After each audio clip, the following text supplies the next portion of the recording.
नमस्कार, स्वागत है आप सभी का न्यूज 18 इंडिया पर। चुनाव से जुड़ी सबसे बड़ी कवरेज लगातार जारी है। सुबह से ही लगातार हर मतदान केंद्र की तस्वीर आप तक पहुंचाने की कोशिश कर रहे हैं कि किस तरीके से लोगों में उत्साह बना हुआ है।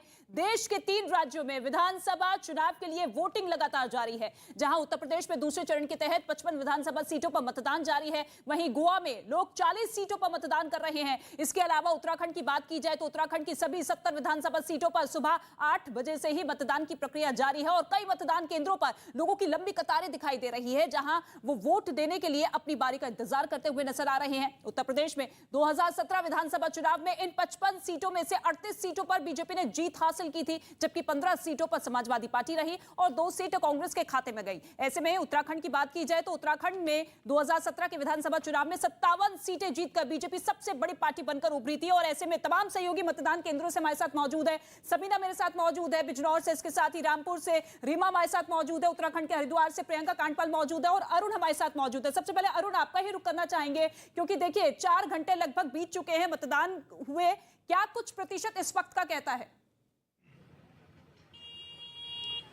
देखिए क्या कुछ प्रतिशत है, 20% के आसपास कई मतदान केंद्रों पर पोलिंग हुई है अभी।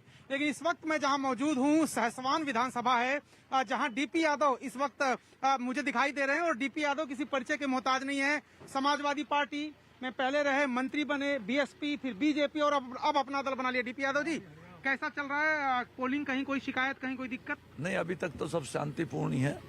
कहीं कहीं कोई किसी पार्टी का कैंडिडेट जहां जाके बैठ जाता है वो थोड़ी सी गलत हरकत करता है, जैसे कि अभी बीजेपी वाला कैंडिडेट अंदर बूथ में बैठा था और ये बीएसपी वाला कैंडिडेट भी थोड़ा बरगला रहा था लोगों को। बूथ के अंदर लोग चले जा रहे हैं। हाँ। अच्छा, इस बार बताइए, आप समाजवादी पार्टी कितने बड़े नेता थे, इस बार आप अपने बेटे को अपने पार्टी से चुनाव लड़वा रहे हैं, कैसी टक्कर है? टक्कर नहीं, हम जीत के जाएंगे निश्चित। हाँ। क्योंकि हमारा जनता के बीच काम है। हम विकास चाहते हैं, क्षेत्र का विकास कर रहे हैं, नौजवान को रोजगार दे रहे हैं। आपका बेटा भी विदेश से कहीं से पढ़ के आया? जी हाँ, मेरा बेटा इंग्लैंड से पढ़ के आया है और वो उद्योग चलाता है। वो किसानों से सीधा जुड़ा हुआ है और इन नौजवानों का भला करने के लिए पार्टी ने उसको कैंडिडेट बनाया है। मुलायम सिंह यादव का गढ़ कहा जाता है और आप जो है चूंकि पार्टी के बड़े नेता थे, आप मंत्री, आपको मुलायम सिंह यादव ने बनाया। इस क्षेत्र में कितनी चुनौती है मुलायम सिंह यादव या धर्मेंद्र यादव से? चुनौती है उनके लिए, क्योंकि वो काम नहीं करते। अच्छा, उनके लिए चुनौती है? हाँ, वो धोखाधड़ी की राजनीति करते हैं, इसलिए उनके लिए तो चुनौती है। बिल्कुल अरुण, चुनौती हर किसी के सामने है, लेकिन उन चुनौतियों को कौन पार पाता है ये देखना दिलचस्प होगा। सबीना का हम रुख कर रहे थे। सबीना, आप एक शख्स के साथ मौजूद है, कौन है वो? बिल्कुल रितिका, देखिए सबसे पहले मैं आपको बता दूं कि राजकीय इंटर कॉलेज में करीब अब तक जो जानकारी आ रही है 30% तक मतदान यहां पर हो चुका है। आगे भी इसी तरह से सुचारू रूप से लंबी लंबी कतारें देखने को मिलेंगी, संभावना इसी बात की जताई जा रही है। लोग बढ़ चढ़कर हिस्सा ले रहे हैं, जो पूरी तरह से यहां पर देख रहे हैं कि प्रक्रिया ठीक तरीके से चल रही है या नहीं चल रही है। जो पूरी जानकारी हमें दे रहे हैं अतुल जी हमारे साथ मौजूद है। अतुल जी, क्या कहा जाए, इस बूथ की कितनी अहमियत जो अभी आप बता रहे थे और कितनी सुचारू रूप से चल रही है ये पूरी? यहाँ पे बहुत अच्छी व्यवस्था चल रही है, बड़ा उत्साह है लोगों में। आज मतदान का एक जैसा पर्व, बहुत बड़ा पर्व होता है हमारे यहाँ दीपावली का, होली का, उस तरह से इस पर्व को मना रहे हैं। अच्छा, सिक्योरिटी की इतने कड़े इंतजाम है क्योंकि संवेदनशील बूथ ये है, इसके मद्देनजर भी कहा जाए सुरक्षा के साथ तमाम तैयारियों को पुख्ता कर लिया गया है। रीमा का हम रुख कर लेते हैं। रीमा, आपके पीछे भी मैं देख रही हूँ मतदाताओं की कतार लगी हुई है, जरा बात कीजिए। मैं सुबह से ऐसे वोटर्स को ढूंढ रही हूँ जहाँ लंबी कतारें हो, तो मैं चाहूंगी कि सीधे मैं बात ही करूँ यहाँ पे। रामपुर की कुछ समस्याएं हैं या जो अभी तक रामपुर में जिस तरीके से वोटिंग हो रहा है उसी तरीके से होगा? आप बताइए भैया। ये बताएंगे। अजीम बता। आप नहीं बोल सकते हैं? अजीम क्यों आप सब शर्मा क्यों रहे हैं? वोटर हैं तो आप बोल नहीं सकते? रामपुर के बारे में कुछ बताइए। आप में से कोई बोलेगा रामपुर को लेकर? सब अपना मुंह छिपा रहे हैं, क्या बात है? कुछ बोलोगे बच्चा? आप तो यंग हो, पहली बार वोट दे रहे हो। हाँ। क्या आपके दिमाग में कुछ है? रीमा बोलने से हिचक रही है, मतलब रामपुर के लिए कोई समझकर अपना वोट कास्ट कर रहे हैं क्योंकि विकास सबसे बड़ा मुद्दा है। प्रियंका कांडपाल का हम रुख कर लेते हैं। प्रियंका, क्या कुछ वहां के लोगों का कहना है, क्या मुद्दे? जी बिल्कुल, मैं जिस सेंटर में भी मौजूद हूँ ये हरिद्वार मेन का सेंटर है और यहाँ पर आप देखिए कि भीड़ बहुत ज्यादा है। हम वोट डाल के आए हैं सर। अच्छा, बिना पार्टी या कैंडिडेट के नाम के मुझे बताइए क्या चाह रहे हैं इस बार अपने उम्मीदवार से? आप क्या करें वो हरिद्वार के लिए? हरिद्वार के लिए जो जीतेगा, हाँ, जो आपका विधायक बने वो क्या करे आप लोगों के लिए? यहाँ सुधार करे, विकास करे, विकास के लिए। अच्छा, और तो ये छोटे बच्चे को भी साथ लेकर आए थे आप? हाँ जी, हाँ जी। अच्छा सर, आपने भी वोट डाल दिया है, क्या चाहते हैं विधायक किस चीज पर सबसे पहले काम करे जो भी जीत कर आए? हाँ, विकास करे अपना देश का उसका। अच्छा ठीक है, तो यहाँ पर महिलाओं वोटर से भी जानना चाहेंगे क्या सोचकर आज वोट किया, पार्टी या कैंडिडेट का नाम लौटेंगे, बताइए। कुछ तस्वीरें, क्या कुछ खूबसूरत तस्वीरें सामने आ रही है। ये देखिए महिलाएं जो कि यहाँ पर विक्ट्री का साइन दिखाती हुई नजर आ रही हैं, हाथों पर गालों पर ये देखिए हरा रंग लगाती हुई नजर आ रही हैं, क्योंकि लोकतंत्र का ये महापर्व और तमाम सहयोगी अलग अलग मतदान केंद्रों से हमारे साथ मौजूद है। उत्तर प्रदेश की 55 सीटों पर मतदान जारी है, गोवा और उत्तराखंड पर भी लगातार मतदान जारी है। लेकिन इसके साथ ही आपको बता दें कि सीएम योगी आदित्यनाथ ने यह कहा कि ये नया भारत है जहां सबका विकास है, किसी का तुष्टीकरण नहीं है, और जो लोग गजवाए हिंद का सपना देख रहे हैं वो कभी पूरा नहीं होगा। मतलब नहीं है ये, इसका मतलब है जो लोग सपना देख रहे हैं गजवाई हिंद का, मैं बहुत स्पष्टता के साथ कह सकता हूं ये नया भारत है। ये दुनिया के सबसे लोकप्रिय नेता श्री नरेंद्र मोदी जी के नेतृत्व का भारत है। इस नए भारत में विकास सबका, लेकिन तुष्टीकरण किसी का नहीं। सबका साथ, सबके विकास की भावना के साथ सरकार कार्य कर रही है। सबका विश्वास और सबके प्रयास को लेकर के सरकार चल रही है। ये नया भारत संविधान के अनुरूप चलेगा, शरीयत के अनुरूप नहीं। और मैं इस बात को भी स्पष्टता के साथ कह सकता हूं, गजवाए हिंद का सपना कयामत के दिन तक भी साकार नहीं होगा। तो ये नया भारत है जो कि संविधान के हिसाब से चलेगा, और ऐसे में किसी तरह का किसी का कोई कानून लागू नहीं होगा, देश संविधान से चलेगा। अरुण का हम एक बार फिर से रुक कर लेते हैं। अरुण, किस तरीके की हलचल आप बातचीत कर रहे हैं लोगों से, क्योंकि देखिए मौजूदा सरकार में 4 मंत्री हैं जिनकी किस्मत आज ईवीएम में कैद होने वाली है, तो क्या लगता है आपको?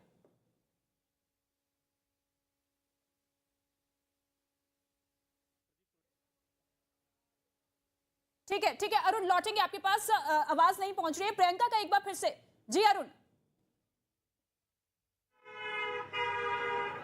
आपकी आवाज हम तक नहीं पहुंच पा रही है, आप माइक जरा चेक करवाइए। प्रियंका का हम रुक कर लेते हैं। प्रियंका, वहां पर किस तरीके की हलचल, क्योंकि देखिए 8 बजे मतदान शुरू हुआ था, लगभग 3 घंटे हो चुके हैं, उत्साह लोगों का? जी बिल्कुल, ये हरिद्वार की पूरी मेन सीट है जहां पर मैं आपको ये तस्वीरें दिखा रही हूँ, जहां पर आप देखेंगे कि सीआईएसएफ की तैनाती है, अंदर उत्तराखंड पुलिस के जो तमाम लोग हैं वो यहाँ पर मौजूद हैं। लेकिन बाहर की तस्वीरें भी देखिए, या तो जो वोट कर आए हैं या वोट करने जाने वाले हैं वो तमाम लोग यहाँ इंतजार कर रहे हैं। एक शख्स दिख रहे हैं 2 बच्चों के साथ, फिलहाल वोट कर दिया आपने? मैम करने गई। अच्छा, आपकी वाइफ करने के लिए गई है, तो क्या मुद्दे सोचकर वोट किया? पार्टी या कैंडिडेट का नाम मत बोलिएगा। ठीक है प्रियंका, लौटेंगे। क्या सोचा वोट देने से? रीमा हाथ वेव कर रही है। रीमा, क्या कुछ हलचल? बिल्कुल, यहाँ की तस्वीरें मैं आपको दिखाना चाहूंगी। लोग उस तरीके से बात नहीं कर रहे हैं, इसके पीछे पिछड़ेपन है, वजह वो हम सब जानते हैं। लेकिन यहाँ की तस्वीरें देखिए, सिक्योरिटी के कितने इंतजाम किए गए हैं। सेंसिटिव एरिया है वो, उस लिहाज से, और जो भी वीवीआईपी मूवमेंट हो रहा है तो उस लिहाज से यहाँ पे सिक्योरिटी किस तरीके से है, ये मैं तस्वीरों के जरिए अपने दर्शकों को दिखा रही हूँ। सिक्योरिटी पुख्ता करनी गई है, सुरक्षा ये जो के पूरा पुख्ता इंतजाम एरिया है। अरुण बुला रहे हैं। अरुण बताइए जरा। बाहर पर्ची दी जा रही है, वो अंदर पर्ची जो है। जी मैं यहाँ पर सहसवान विधानसभा क्षेत्र है जहाँ से मुलायम सिंह यादव कभी विधायक हुआ करते थे। अब यहाँ पर डीपी यादव अपने बेटे को लड़वा रहे हैं चुनाव। यहाँ पर कुछ लोग हैं जो वोट दे के आए हैं, उनकी समस्याएं क्या हैं? क्या समस्या आपकी है? सबसे बड़ी समस्या ये आ रही है, जब वो लोग हमारे यहाँ से जो बीएलओ पर्ची देता है, कंप्यूटराइज पर्ची होती है, स्लिप जो घर घर पहुंचाई जाती है। ये होता क्या है कि कुछ लोग प्रतिद्वंदी की पर्ची फाड़ कर फेंक देते हैं, वो पर्ची वोटर तक नहीं पहुंच पाती। उसके एवज में जो यहाँ पर बूथ एजेंट बनाए जाते हैं वो हाथ से हैंडमेड पर्ची बना करके देते हैं, जिसमें नाम, पता, बूथ संख्या वगैरह सब लिखा जाता है। वो पर्ची अंदर बैठे हुए स्टाफ एक्सेप्ट नहीं कर रहा है। अच्छा, क्या कह रहे हैं? वो ये कह रहा है कि ये पर्ची एक्सेप्ट नहीं होगी। हमने तो बोला भाई ठीक है अरुण, लौटेंगे। सबीना बुला रही है। सबीना, आपके पीछे मैं देख रही हूँ कि महिलाओं की कतार लगी हुई है, देश की आधी आबादी जिन्हें साइलेंट वोटर पर कहा जाता है, जरा बातचीत की लगी हुई है, और लंबी कतार के बीच में महिलाएं बताना भी चाहती हैं कि आखिर वो किन मुद्दों को ध्यान में रखते हुए आज वोटिंग के लिए यहाँ पर पहुंची है। क्या कहना चाहेंगी मैम आप? क्या है बताओ। क्या आपने कहा कि विकास के मुद्दे को ध्यान में रखते हुए आज आप आई हैं वोट करने? जी, आपने किन मुद्दों को ध्यान में रखा है? हम भी विकास ही चाहते हैं। विकास चाहते हैं। सुरक्षा का मुद्दा मेन, ये मुख्य मुद्दा है आपके लिए, या फिर विकास का मुद्दा? विकास का मुद्दा आप चाहती हैं कि पूरा विकास हो। आप क्या चाहती हैं मैम? वही चाहते हैं जो विकास का। देखिए, विकास चाहते हैं रितिका, हर कोई चाहता है कि उनके प्रदेश का, उनके जिले का, उनके इलाके का विकास होना चाहिए और इसी के चलते राजकीय इंटर कॉलेज में मतदाताओं की लंबी कतारें लग रही हैं और खुलकर यहाँ के मतदाता अपनी बात कह भी रहे हैं। कोई कह रहा है रोजगार, कोई कह रहा है शिक्षा, कोई कह रहा है कारोबार, कोई कह रहा है कि अच्छे से विकास की इबारत यहाँ पर लिखी जानी चाहिए। पॉलिटिकल पार्टी से उठकर हर कोई चाहता है कि जो भी विकास की बात करेगा, जो भी उनकी सुविधाओं की बात करेगा, उन्हें वोट दिया जाएगा। ठीक है, आपका रुख करेंगे, लेकिन इसके साथ ही आपको यह भी बता दें, क्योंकि उत्तराखंड में देखिए मतदान लगातार जारी है। 8 बजे मतदान शुरू हुआ था। उत्तराखंड के मुख्यमंत्री पुष्कर सिंह धामी ने खटीमा में वोट डाला और लोगों से भी मतदान करने की अपील की। उत्तराखंड में आज सभी 70 सीटों पर मतदान इस वक्त हो रहा है। जनता का आज जनादेश शाम तक पड़ जाएगा और ईवीएम में कैद हो जाएगा, तो 60 पार के नारे को लेकर क्या कुछ कहना चाहते हैं? नहीं, हम आश्वस्त हैं। अब की बार 60 पार निश्चित रूप से उत्तराखंड की देवतुल्य जनता अपना आशीर्वाद देकर पूरा करेगी। तो अपनी जीत को लेकर पूरी तरीके से आश्वस्त धामी नजर आ रहे हैं। इसके साथ ही रामपुर की स्वार सीट से आजम खान के बेटे अब्दुल्ला आजम खान को टक्कर दे रहे अनुप्रिया पटेल की पार्टी अपना दल सोनूलाल के उम्मीदवार हैदर अली ने बीजेपी की जीत का दावा किया है। साथ ही उन्होंने आजम खान पर भी तंज कसा। जब पब्लिक के आंसू हुए थे, यहाँ से 10 कदम दूर यतीम खाना है, जब वहाँ औरतें और बच्चे रो रही थी तो उनके आंसुओं का असर उन पे नहीं हुआ। और अब ये इनके जो ढोंग और क्रोकोडाइल टीयर्स जिसे कहते हैं, फर्जी आंसू हैं, इसका असर पब्लिक। रीमा का हम रुख कर लेते हैं। Reema, over to you. साथ है और मैं लगातार बातचीत कर रही हूँ। सर, एक बार फिर से, अब इस वक्त आप लाइव है न्यूज़ 18 इंडिया पे, एक बार फिर से हमारे दर्शकों के सामने ब्रीफ कर दे कि फिलहाल क्या स्थिति बनी हुई है और आप कैसे बूथ पे जाके सब जगह का जायजा ले रहे हैं? देखिए, सुबह से ही मैं और हमारे जिले के एसपी साहब, हम दोनों अपनी पूरी टीम्स के साथ में लगातार भ्रमणशील हैं। हमारा उद्देश्य ये है कि पूरी तरह मतदान जो है वो शांतिपूर्ण तरीके से हो और प्रत्येक मतदाता निर्भीक होकर अपना मतदान डाल सके। कहीं किसी प्रकार का लॉ एंड ऑर्डर को लेकर कोई चुनौती ना हो, क्योंकि उससे अरुण, क्या कुछ हलचल? देखिए, ये जो बदायूं का क्षेत्र है, ये गन्ना और आलू और पिपरमेंट 3 चीजों के लिए जाना जाता है। तो गन्ना हमने दिखाया था सुबह खेतों में जाके। अब आलू से क्या क्या हो सकता है, आप देखिए यहाँ पे पकौड़े तले जा रहे हैं आलू के, जरा दिखाइए। ये आलू के पकौड़े हैं और यहाँ पे रखा भी हुआ। कैसे बिक रहा है ये? कितने रुपए किलो बिकता है? 80 रुपए। 80 रुपए। और आलू कितने रुपए? 10 रुपए। 10 रुपए आलू का, 80 रुपए पकौड़ा। ये तो महंगा है, रिफाइंड महंगा है। सामान महंगा है? क्या वो महंगा है कि सस्ता है? बहुत ज्यादा महंगा है। रिफाइंड महंगा है। रिफाइंड भी महंगा है। रिफाइंड महंगा है। रिफाइंड भी महंगा, सामान भी महंगा। क्या हुआ? और कुछ ही महंगी दे रहे हैं यहाँ पर। दाम अगले में कुछ ही महंगी दे रहा है। आप महंगी दे रहे हो? एक ही रेट है सब जगह। तो वोट दिया कि नहीं आपने? अभी नहीं दिया है। कब देंगे वोट? ठीक है अरुण, आलू के पकौड़े का स्वाद आप भी जरा लीजिए इनके साथ, आपके पास लौटेंगे। लेकिन अमित पांडे का रुख कर लेते हैं। अमित, किस मतदान केंद्र पर इस वक्त आप मौजूद है, क्या तस्वीरें? देखिए, हम अमरोहा में मौजूद हैं और आप यहाँ पर देख सकते हैं कि देखिए पीछे आप वो देखिए फर्स्ट टाइम वोटर्स है, वो हैं हम और हमारे सहयोगी तारिक अजीम। लगातार हम लोग अलग अलग मतदान केंद्र में जा रहे हैं। एक वोटर हमें अभी दिखे हैं। सर, ये बताइए कि क्या एजेंडा लेकर अभी आप आए हैं, क्या सोच कर आए हैं वोट देने? नहीं, ये लोकतंत्र का महापर्व है, विधानसभा चुनाव, हमें विकास के लिए मतदान करना है। ट्रैक सूट पहन के आए, तैयार होकर आए? अभी मैं फटाफट, अभी मैंने ब्रेकफास्ट भी नहीं कराया, मैं ऐसे सो के उठ के आ गया हूँ वोट डालने में। लेट आया था, 10 बजे रात लेट आया था, तो लेट आवर्स में आया था, रात को 2 बजे की बाहर गया हुआ था। तो हम अभी ऐसे ही पहले के मैंने वोट डाल देते हैं, उसके बाद ही जो है फिर हम कोई ब्रेकफास्ट वगैरह करेंगे। तो देखिए यहाँ पर इन लोग हैं और जैसे तैसे वक्त मिला अपनी अपनी परिस्थिति बता रहे हो। अमरोहा का ये पोलिंग बूथ है, अमरोहा का पोलिंग बूथ। लगातार आप लाइन देखिए रीमा, ये लाइन अभी लगातार। और अच्छी बात यही है कि हर कोई जागरूक अपने मत को लेकर, अपने वोट को लेकर, भले ही लेट वोट कास्ट कर रहे हैं, लेकिन हर किसी को पता है कि ये वोट कितना कीमती है। ठीक है, लौटेंगे आप सभी के पास, लेकिन बदायूं से बीजेपी उम्मीदवार महेश गुप्ता ने न्यूज़ 18 से बातचीत में अखिलेश और जयंत चौधरी के गठबंधन पर तंज कसा और बीजेपी की जीत का दावा किया। दोबारा जीत रहा है, भारी बहुमत से जीत रहा है। और इतिहास क्या, जब मैंने इस विधानसभा को अपनी मां माना, मां मान के सेवा की है। मेरा मंत्र है, अच्छा सोचो अच्छा होगा, आज नहीं तो कल होगा। जब ये सच्चाई हृदय से बोलते हैं तो जरूर इतिहास बनेगा और हम अच्छे वोटों से जीतेंगे। तो देखिए, हर कोई अपनी जीत का दम भरता हुआ, लेकिन किसके जीत हकीकत में तब्दील होंगे वो आज लोगों के वोट तय करेंगे। सबीना का हम रुख कर लेते हैं। सबीना, जरा बातचीत कीजिए। मुद्दे और परेशानी तो हम जान रहे हैं, लेकिन आज का दिन कितना बड़ा दिन इनके लिए? बिल्कुल सभी के लिए रितिका आज का दिन बहुत बड़ा दिन है। हम यहाँ कई गलियों से गुजरे, कई दुकानों में गए, कई लोगों से हमने बातचीत की। हालांकि बहुत सी दुकानें यहाँ पर वोटिंग के चलते बंद रही, लेकिन जो दुकानें खुली थी उनमें जाकर हमने ये महसूस किया कि यहाँ पर हर कोई विकास की बात कह रहा है, रोजगार की बात भी कह रहा है, कुछ काम से संतुष्ट है तो कुछ नाखुश भी नजर आए। तमाम तरह की मिलीजुली प्रतिक्रियाएं जो हैं वो हमें यहाँ से नजर आई हैं।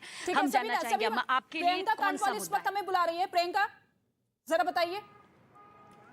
मैं आपको कुछ खास दिखाना चाहती हूँ। देखिए यहाँ हरिद्वार उत्तराखंड में हम लोग मौजूद हैं और यहाँ सारे सीनियर सिटीजन मुझे यहाँ नजर आ रहे हैं। सबने वोट कर दिया है? कर दिया जी। सबने वोट कर दिया है। अच्छा, जो लोग घर से बाहर अभी भी नहीं निकल रहे हैं उनको क्या कहेंगे वोट देने के लिए जो आए नहीं है? वो उनको करते हैं, उनको आप जाके संदेश देंगे उनको? जी हाँ जी हाँ। अच्छा, तो ये सब आप लोग आस पड़ोसी हैं, सब एक साथ आए हैं? जी हाँ जी। कॉलोनी में रहते हैं, आर्य वानप्रस्थ आश्रम में रहते हैं। अच्छा, मैं आर्य वानप्रस्थ का उप प्रधान हूँ। अच्छा हाँ जी। तो ये इंतजाम आप करते हैं कि सब एक साथ आके? सब एक साथ आ जाए, हमारा अपने व्यवस्था है। ठीक है, देख रहे हैं आप सारे सीनियर सिटीजन यहाँ पर बैठे हुए हैं और ये जब आकर वोट दे सकते हैं तो घर में बाकी लोग आकर वोट क्यों ना दें, ये भी सीखने वाली बात है। और ये अरेंजमेंट किया गया है इनकी सोसाइटी की तरफ से ताकि सारे सीनियर सिटीजन आ सके और वो वोट दे सके। 70 से 92 साल के हैं। कितने? 70 to 92। देखिए 70 से 92 ईयर्स के ये तमाम लोग यहाँ पर हैं जो वोट देने के लिए आ रहे हैं। एक साथ इनको कॉलोनी से लाया जा रहा है, तो कहीं ना कहीं तस्वीरों से सीखना भी चाहिए। वो तमाम वोटर जो अभी भी घर में बैठे हैं उन्हें बाहर निकलना चाहिए और अपने मताधिकार का प्रयोग करना चाहिए। ठीक है प्रियंका, आपने देखा कि किस तरीके से बुजुर्ग लोगों का ये समूह यहाँ पर इकट्ठा होता हुआ मतदान केंद्र तक पहुंचा और वहां पर लगातार लोगों से अपील भी करता हुआ नजर आ रहा है कि देखिए अपने वोट का इस्तेमाल जरूर कीजिए। तमाम सहयोगी अलग अलग मतदान केंद्रों से हमारे साथ मौजूद है। सबीना का एक बार फिर से रुक कर लेते हैं। सबीना, आप इन महिलाओं से बातचीत कर रही थी, जरा एक बार फिर से कीजिए। का मुद्दा, सुरक्षा का मुद्दा, छत देने का मुद्दा, क्या मुद्दे? ये तमाम मुद्दे इसी को ध्यान में रखकर आज आप वोट कर रही हैं। आपके जहन में कौन से मुद्दे हैं जिन्हें ध्यान रखकर आज आप मतदान केंद्र में पहुंची हैं? यही सारे मुद्दे, यही सारे सुरक्षा के मुद्दे। भाई साहब, आपके जहन में कौन से मुद्दे हैं? इसलिए विकास का होना चाहिए मैम, विकास जरूरी है, विकास जरूरी है और अपना किसानों के से नहीं चलेगा। सबीना, रोकना चाहेंगे? संवैधानिक पद पे बैठ करके कोई ऐसा बयान देता है तो इसकी निराशा ही दिखती है। आप संवैधानिक पद से बैठे हो, संविधान से ही देश चलेगा, शरिया से नहीं चलेगा। कौन कह रहा है शरिया से चल सकता है देश? देश संविधान से ही चलेगा, देश संविधान से ही चलेगा। आपको संविधान ने उस कुर्सी पर बैठाया है, आप उस कुर्सी के ऊपर बैठे हो, आप रक्षक हो संविधान के। आप कैसी बातें कर रहे हो? ये आपकी हताशा और निराशा है केवल। उन्होंने बुरके को लेकर के कहा कि बुरके अगर हमें भगवा पहन के सारे बच्चे स्कूल जाने लगे, क्योंकि स्कूल का भी कोई मॉडल कोड ऑफ कंडक्ट होता है, उसको मानना चाहिए। हाँ, मानना चाहिए। मैं कब कह रहा हूँ कि नहीं मानना चाहिए? मानना चाहिए, बिल्कुल मानना चाहिए। मैंने कब कहा कि नहीं मानना चाहिए? लेकिन उन्होंने बुरके को कहा कि बुरका जो स्कूल कहता है नियम है, नियम के अनुसार होना चाहिए। जो जिस स्कूल का ड्रेस कोड है उस स्कूल के ड्रेस कोड को उसी तरह से लोगों को फॉलो करना चाहिए, इसमें कोई गलत बात नहीं है।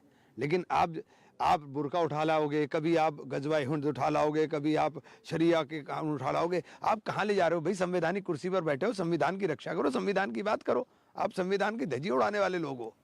उन्होंने 80 और 20 का भी एग्जाम्पल दिया कि ये किसी जाति, सही तो कहा है उन्होंने, सही कहा है, बिल्कुल सही कहा है मुख्यमंत्री जी ने। बस उसमें थोड़ा सा आंकड़ों में भूल गए। वो 80 हमारे साथ है, 20 उनके साथ हैं। प्रदेश की जनता तरसते और एक तरफा बदलाव कर रही है। एक आखिरी सवाल, उन्होंने अखिलेश के बारे में कहा कि अखिलेश जी नहीं चाहते हैं कि आजम खान जेल से बाहर आए क्योंकि उनके अध्यक्ष पर खतरा हो जाएगा। तो इमरान मसूद को आप सुन रहे थे, जो कि कह रहे हैं कि संवैधानिक पद पर बैठे हुए लोग संविधान की धज्जे उड़ा रहे हैं। और इस बात को मैं भी तो मानता हूं कि देश संविधान से चलेगा, शरीयत से नहीं चलेगा। आज सुबह ही योगी आदित्यनाथ ने बयान दिया था कि सबका साथ, सबका विश्वास और देश संविधान से ही चलेगा। अरुण का हम रुख कर लेते हैं। सबीना भी हमारे साथ मौजूद है। अरुण, आपका रुख करेंगे, लेकिन सबीना बातचीत कीजिए। एक महिला, एक शख्स और मेरे ख्याल से पूरा परिवार ही मौजूद है।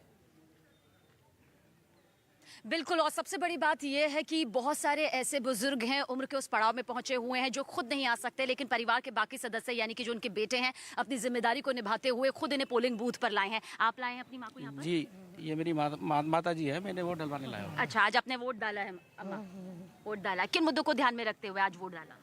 मैडम, ये है रोजगार के लिए सबसे पहले रोजगार होना चाहिए। और माँ, आप भी आई है यहाँ पर इतनी तकलीफ में, लेकिन फिर भी वोट डाला है। क्या कहेंगी उन लोगों को जो अभी भी उठे नहीं है वोट देने के लिए? जी, आना चाहिए, आना चाहिए। तो रितिका, देखिए यहाँ पर संदेश भी दिया जा रहा है, एक पारिवारिक तौर पर मजबूती भी सामने आती है। और बुजुर्ग लोग देते हुए कि देखिए अपने मताधिकार का प्रयोग जरूर करिए। अरुण का हम रुख कर लेते हैं। अरुण, आपके पीछे छोटे छोटे बच्चे हैं, युवा वोटर्स हैं, क्या तस्वीर? देखिए ये बच्चे इनसे बात कर चुका, युवा वोटर से बात कर चुका। कुछ गांव के लोग हैं जो इत्मीनान से धूप सेक रहे थे, मैंने सोचा इनसे जरा पूछे कितना इत्मीनान से बैठे हैं, वोट दे आए? हाँ, वोट डालिएगा। अच्छा, तो क्या धूप सेका जा रहा है, क्या चर्चा हो रही है गाँव में? गांव में चर्चा क्या, बस यही चर्चा है कि सारी खेती की और गाँव में खेती काश्तकारी की, जो कि सारी गेहूं और फसलें जो है गायें उजाड़े पड़ गई, ये ज्यादा चर्चे हैं। और क्या चर्चा? आलू की किसानी इधर बहुत ज्यादा होती है, आलू को लेकर के भी आप कह रहे थे कुछ समस्याएं आ रही? आलू की भी वही है कि मध्य ही सद्दा बिकता है सबको, किसान का तो सब ऐसा ही है। किसान की समस्याएं चल रही है, आप क्या कह रहे थे? वही कह रहे हैं, वही विकास के बारे में, इसके रोजगार के बारे में कह रहे हैं। परेशान हाल है मजदूर आदमी, बस कारोबार से। बस इस इलाके में ज्यादातर मजदूर लोग हैं। ठीक है अरुण, सारे लोग मजदूर, रोजगार इन्हें चाहिए, बेरोजगारी एक सबसे बड़ा मुद्दा है। ठीक है अमित का हम रुक कर लेते हैं। अमित, आपके पीछे घोड़े नजर आ रहे हैं, कहां पहुंच गए आप? जी बिल्कुल बिल्कुल, बाइक और कार के बाद अब ये देखिए घोड़ा, अमरोहा का घोड़ा है यहाँ पर। और ये घोड़ा अलग अलग कामों में काम आता है, जैसे शादी ब्याह में और भी परिस्थिति में काम आता है। हमारे साथ इनको पालने वाले हैं। किन किन कामों में ये घोड़ा आता है? ये सब ब्याह शादियों में जो है, बारातें जो चलती है, जिनपे वो बैठते हैं दूल्हा, उनमें शादी तो बग्गियों में चलते हैं घोड़े। जी जी जी, वोट डाला है? वोट डाल के आएंगे, जरा सुबह ने थोड़ा सा घुमाया है, अब वोट डालने जा रहा है। जी वोट डाल दिया है। आप इस व्यवसाय से जुड़े हैं, क्या मांग है, क्या आशा करते? देखिए घोड़ा कुछ नहीं कहेगा घोड़ा आपसे घोड़ा कुछ नहीं, बहुत सीधा घोड़ा है। जो शादी में जाता है तो घोड़ा सीधा ही घोड़ा होता है। अच्छा ये बताइए, अपने मुद्दे क्या, ये आप क्या सोचकर वोट डालेंगे? बिना किसी पार्टी का नाम लिए अपने मुद्दे बताइए आप, क्योंकि इस व्यवसाय के लिए क्या चाहते हैं, क्या सरकार करे?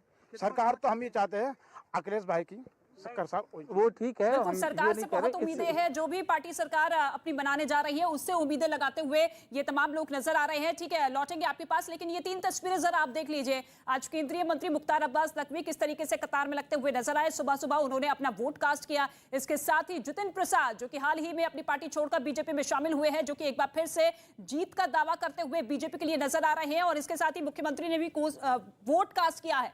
इस बीच आपको सुनवा देते हैं दिल्ली के मुख्यमंत्री अरविंद केजरीवाल क्या कुछ कह रहे हैं। विक्रम मजीठिया के खिलाफ जो समझौता हुआ था, उस बात को लगातार उठाया जा रहा है कि विक्रम मजीठिया के खिलाफ आरोप। आज के दिन चन्नी जी ने कहा कि केजरीवाल आमतौर पर माफी मांग लेते हैं, वो कैसे बात करेंगे पंजाब की, इसके बारे में? चन्नी साहब तो देखो जी, मैं आपको बताता हूँ, वो सुबह से शाम तक वो केवल मेरे को ही गालियां देते हैं। आजकल वो रात को सो भी नहीं पा रहे।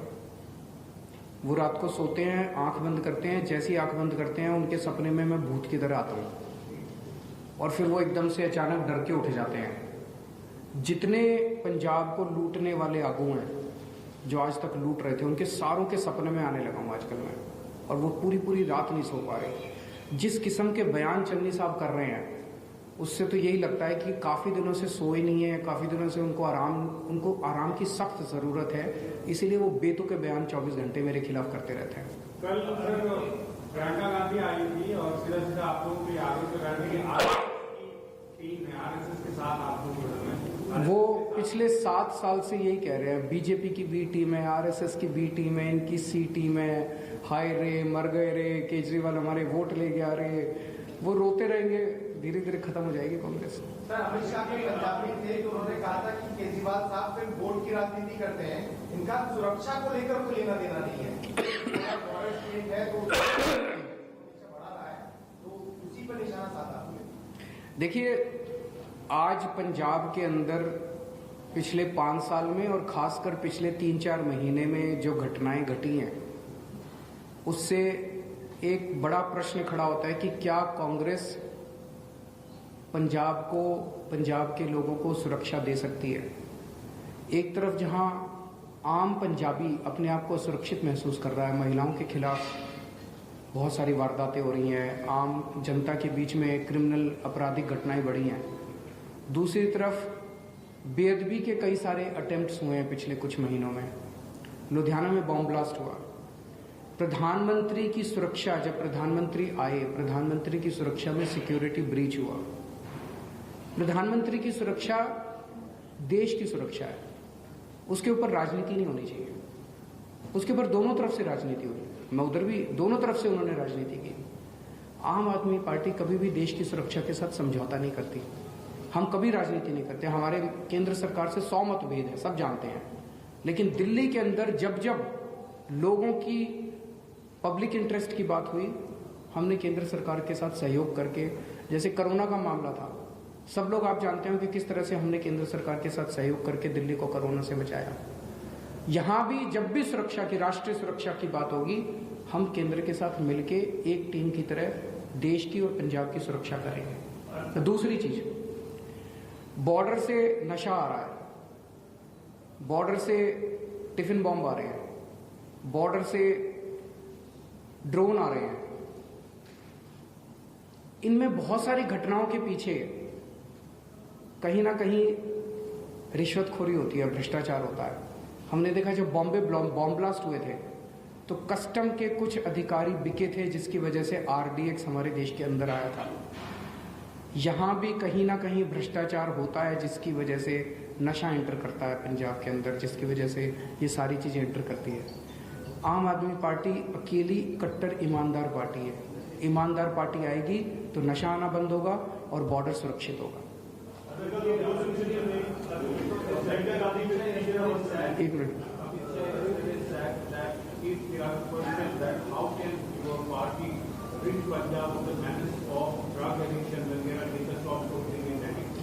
कितने लिकर शॉप्स हैं उनसे पूछना जरा।